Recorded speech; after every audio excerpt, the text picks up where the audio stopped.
Hope Hicks, Kellyanne Conway, Kayleigh McEnany.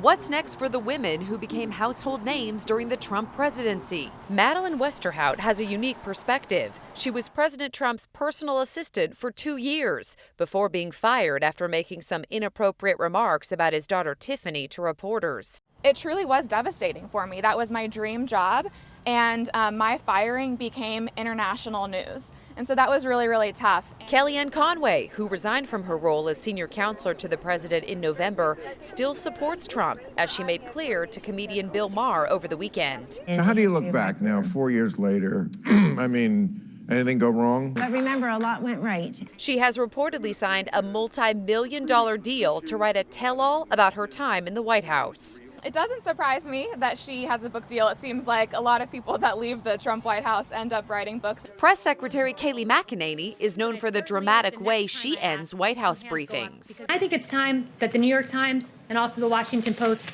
hand back their Pulitzers. She left the White House Friday, retreating to the state of Florida, a Trump safe haven. Thank you very much.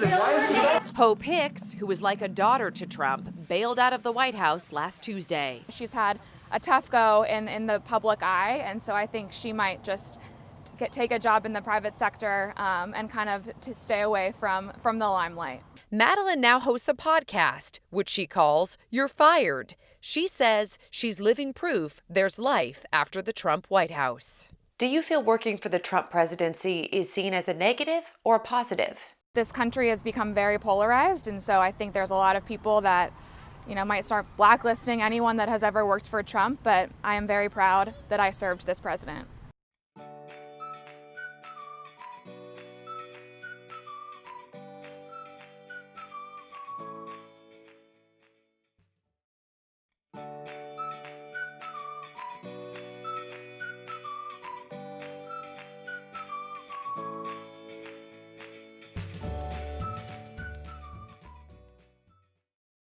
Guatemalan security forces on Monday cleared a road of hundreds of migrants in a caravan bound for the United States. After an intense standoff overnight, during which police used sticks to try to beat back the mostly Honduran migrant group. The clash Sunday night was the latest effort by Guatemalan authorities to break up the caravan, which officials said numbered close to 8,000 people within hours of its departure for the U.S. from Honduras last week. About 2,000 of the migrants installed themselves on the road after they clashed with Guatemalan security forces during a failed effort to make their way past. The Guatemalan government said groups of migrants looked for alternative routes after the clearance. It was unclear how many were turning back altogether. The migrants included families with young children. Many say they are fleeing poverty and lawlessness in a region rocked by the coronavirus pandemic and 2 hurricanes in November.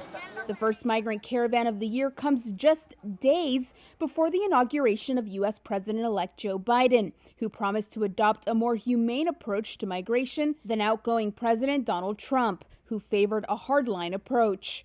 Mexican President Andrés Manuel López Obrador on Monday warned migrants not to try to enter countries by force and said he was in touch with both the outgoing and incoming U.S. administrations over the migrant caravan.